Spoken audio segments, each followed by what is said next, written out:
още 50 екземпляра във страната. Да.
Уважаеми дами и господа, може да минутите, уважаеми дами и господа, почитатели на изобразителното изкуство.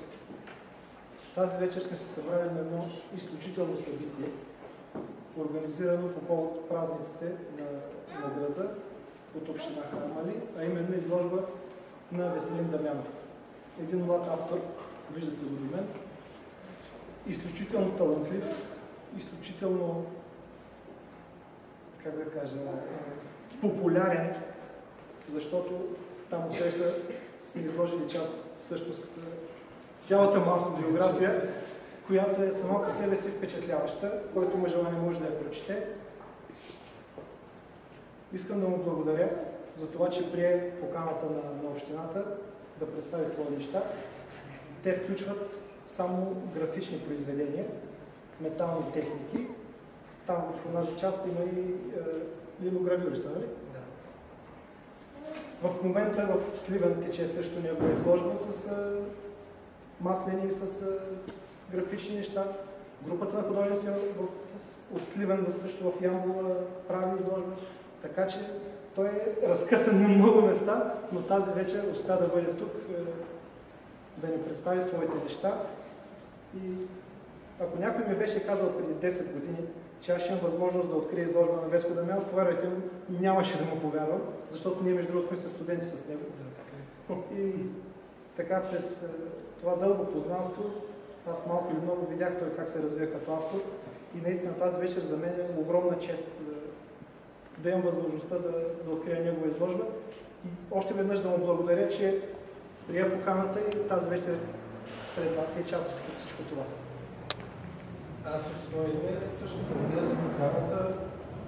Благодаря на община Харманли. Благодаря на града, че ме прие пак отново. Всъщност аз сигурно да се кажа, че съм гост в града, защото аз съм един символичен гост. Много пъти съм идвал. Тук е най-добрият ми приятел, както разбрахте, сме със студенти. Също сме със студенти с Митко Каратбанев. Познавам се с неговото семейство. Така че града ми е много познат, аз много го обичам. Идвал съм на празниците преди, на негова изложба също. Така че за мен също е чест, че съм тук, че уважихте моето творчество и изкуство. И заповядайте да разгледате моите творби. Добре. Благодаря ви.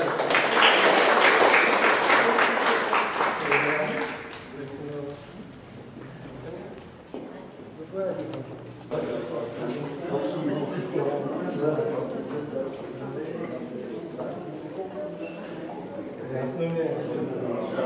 Благодаря.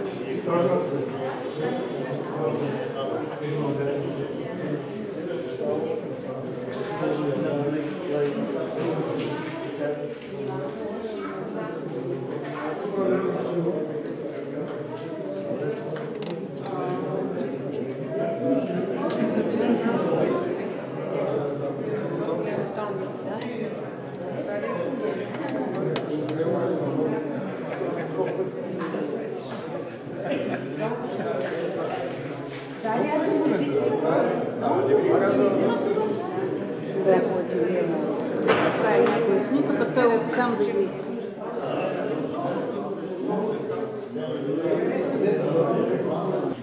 Това са метални техники.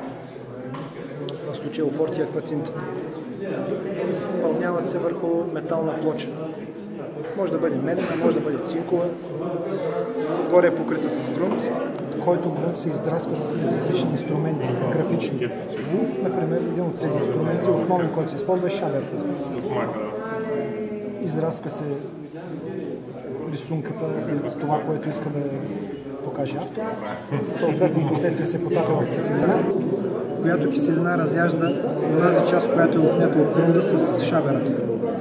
И в зависимост от това колко тъмно иска да бъде петното автора, толкова по-дълбоко остава да влезе киселината. По този начин може и да се степенуват нещата. Тези всичките ефекти могат да бъдат направени чрез играта на тъмно и светло, само с шабер и с разяждане на киселината. Да. Това е специфичното и това е хубавото на тази техника, че тя е тиражна техника. Тя може да се печата многократно. Да. Тези неща, тук се вижда как е драскано с шабера. Ето, нали? Ето, от първоизточника да черпа информация. Това е и двете работи. Техниката, да. Посветени на Христо Стоянов, писателя Христо Стоянов. Да, аз го знам, да. Скандален е така наречен. Той също ме приятели. Тук и долу. Това беше въпросът. Дигитална фотография и офорт. Офорт, това е дълбок печат и е правено по повод конкурс в Сърбия. Няма да беше комунизъм. И ето това са символите на комунизма. Това са символите на комунизма. Трабанта и москвича. Примерно. Много да знаеш с Берлинската стена, още тук източната стена и страна, вярно нарисува един трабант как пробива графит.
Тук вече може да се спори, може би отговорът е там някъде.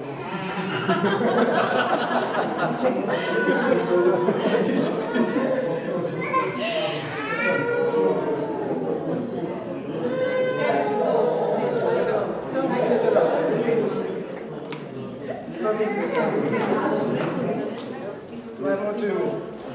Само, че на същия печат, само, че на китайски. Точно така.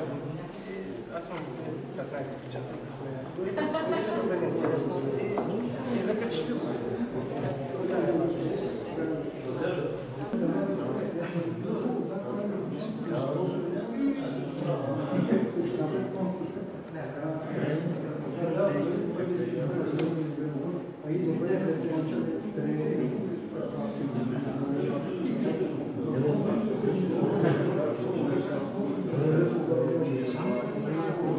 Какво е стал? Полска или словашка, не знам. Стал.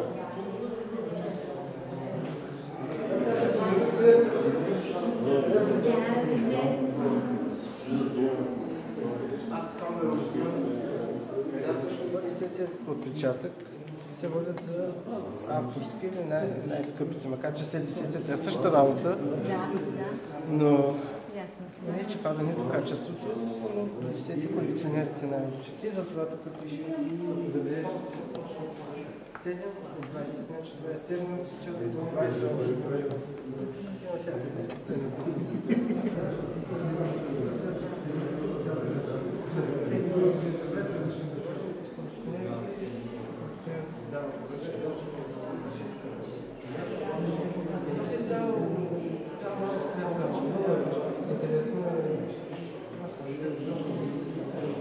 Историята, това е град Славно, виж къде пише Славно, това е град в Полша.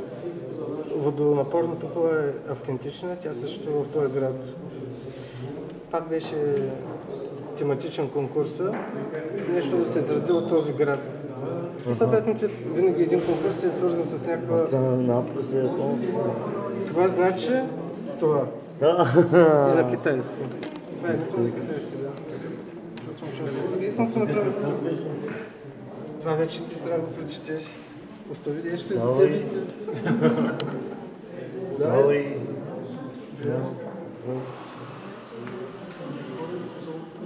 Значи ти,